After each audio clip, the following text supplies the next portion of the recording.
YouTube?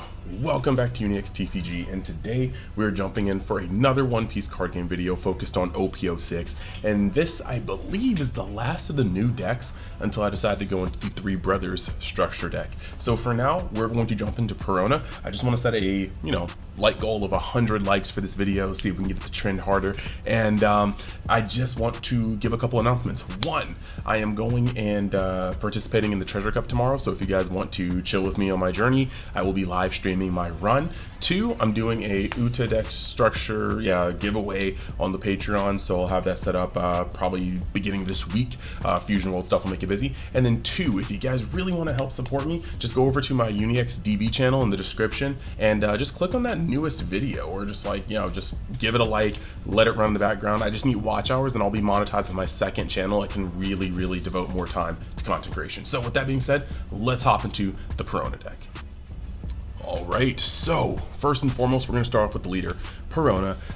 She is a dual colored leader, and she is also part of the Thriller Bark Pirates. Now this is a little weird because a lot of people are going to wonder, why would you play Perona over Gecko Moria? Well, Gecko Moria requires you to use 3 of your Dawn to use his leader effect. Otherwise, he's just a blank leader, but 5 life is an important boon all on its own. Whereas Perona gets a once per turn effect, and this is actually going to be a huge thing. So first, you have activate main once per turn, rest up to 1 of your opponent's characters with 4 cost or less. This is good in general because it's going to set up for some good destruction plays with X Drake, which we'll of course see later. And then you have the up till 1 of your opponent's characters gains -1 during their turn. This is Sakazuki's effect, which we've already known to be very good and impactful. The only difference though here is that the Perona does not need to swing, which can come up. There are certain times where you can get caught under a Doflamingo effect and not be able to swing with your leader, and it does actually impact the game. So when it comes to this, Perona is going to be able to do that without even being turned sideways or just tap something like a blocker for most cases. So there's a lot of good instances where either side of her effect are just impactful. Now, being a black and green leader, normally having green as another color is kind of a detriment. You lose a 5th life for the exchange of being able to play green, but in this it actually works out fairly well. So let's actually get into those cards and talk about them. The first 2 halves of this, we're going to talk about the 2 boss monsters of this deck. You've got 8-drop Gecko Moria. Not much that needs to be said about this card. It's really snapped. On play, choose up to 1 of your 1 cost 4 or less and 1 cost 2 or less from your trash. You play 1 of them and then play the remaining rested. So this is automatically a huge recycle engine, not to mention you're leaving a 9k on board to provide pressure on top of recycling things. So a very good card. And this is of course Black's de facto boss as of OP06. Now the next card on this list though is Don Quixote Doflamingo 10-drop, and this says on play, total up to 3 of your opponent's rested characters or leaders do not become active during your opponent's next refresh phase. That is a massive effect. Now if you guys have been playing with this card, you just kind of know how it works. Doflamingo's first resolution is generally a detriment to your opponent, but it's the back-to-back resolutions that really hurt, because at some point you're going to be able to open up with 2 10Ks and either wreck their board or potentially push for game.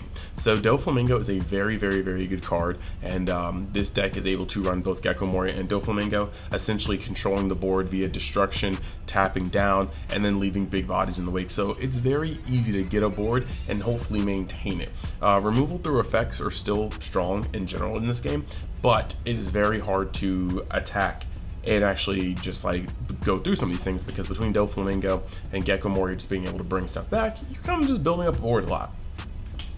Now, there are 3 packages in this deck, okay? 2 of them searchable, 1 of them not, because yeah. And the searchables are Navy and Don Quixote Pirates. Then you have the Thriller Bark package. So we're going to go through those and then talk about the stragglers afterwards. First one up, Brand New, just, you guys should know him. He's crucial in Sakazuki. On play, look at the top 3 cards from the top of your deck. Reveal up to 1 Navy card other than Brand New, add it to your hand. Simple, easy, straightforward, efficient. Why do we run Brand New? Because we are running the classic Black Navy package, which means, once again, we've got Kuzan on play, draw a card. When attacking, give up to 1 of your opponent's characters, -4 to their cost during this turn, easy peasy.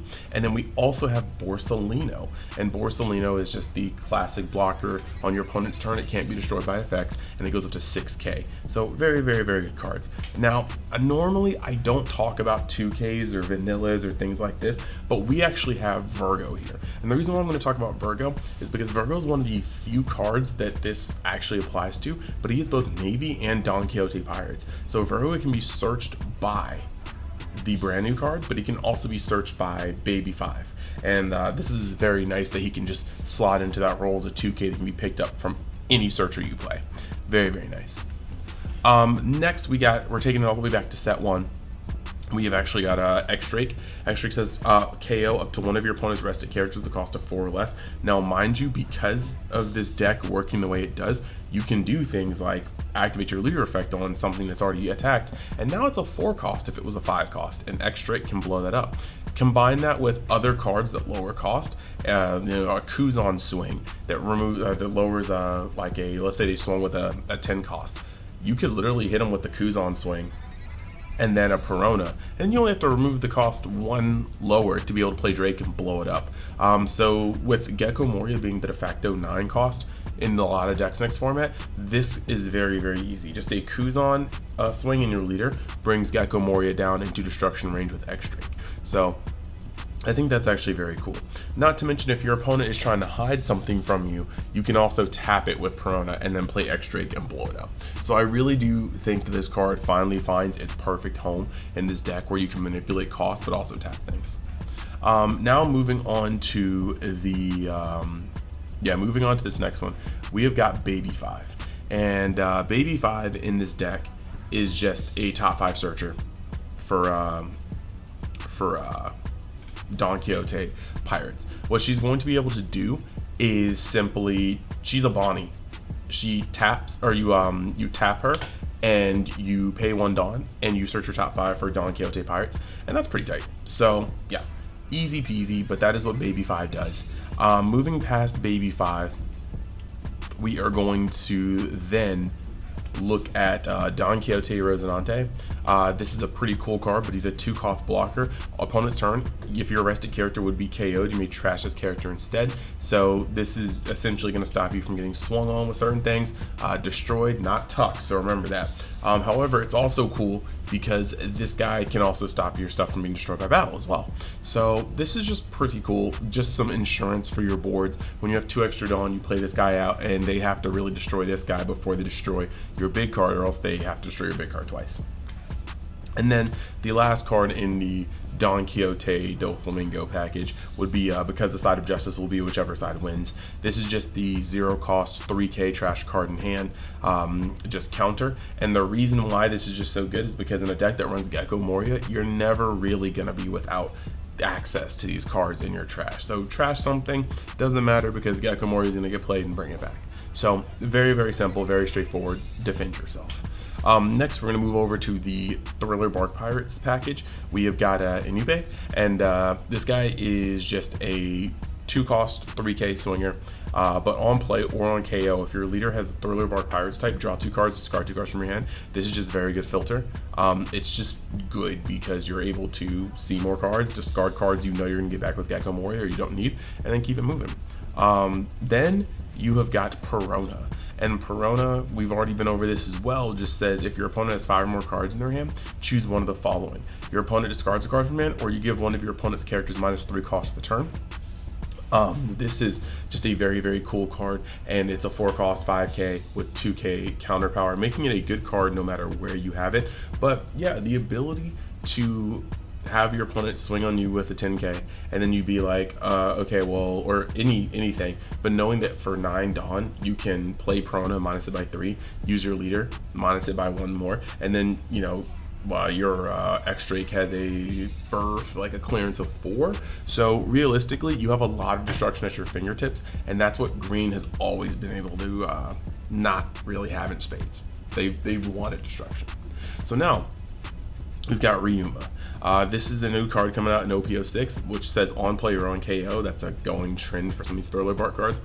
KO up to one of your opponent's rested characters with a cost of 4 or less. So this is another reason why a lot of your cards will stack on top of each other. Between Ryuma and X-Drake and the ability to manipulate costs, you have a lot of ways to destroy things once they've already turned sideways. Ryuma also goes hand in hand with Perona because you can tap something 4 or less with Perona and then blow it up with Ryuma. All around good beats, and this is just a very, very, very good momentum play to add a body to your field while blowing up an opponent's body.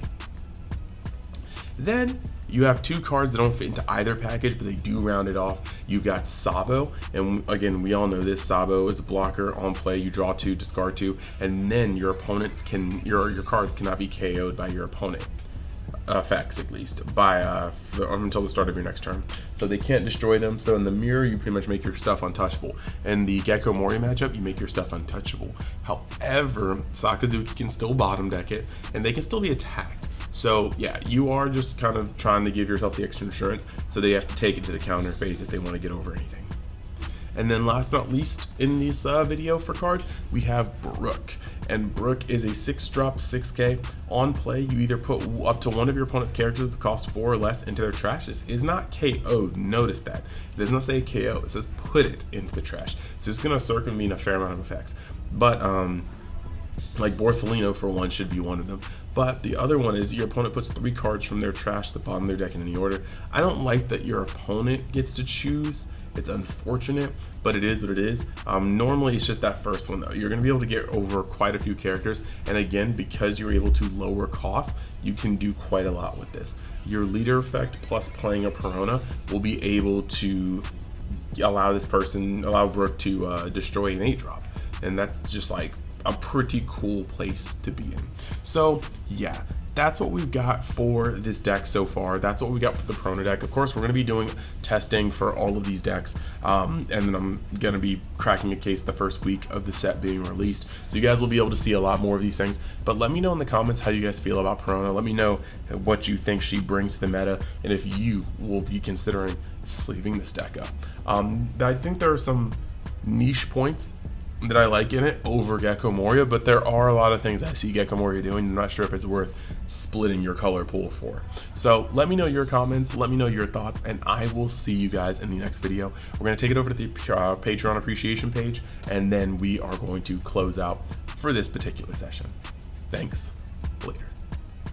All right, we are back at that time again where we give an extra thank you for the people that make this channel just get, you know, that extra pep in its step, that extra little bit of mileage, the Patreon members. On this Patreon, you're gonna find articles that are too long for me to put into video content, and also TCG giveaways, my bad about that. So what we're gonna be giving away very, very soon are the Uta starter decks. I've got 2 of them, 1 for each winner, and then we also have the full art SRs from the first 2 starter decks for Dragon Ball Super Fusion World. So look out for those in the near future. And then past that, I want to give a special vocal shout out to the Realm of Xers. That's the highest tier in the Patreon. The VRs, the Brycers, and the Big Daddy Flapjacks. Thank you guys so much for giving me extra bit of help. And I will see you guys all in the next article and or video.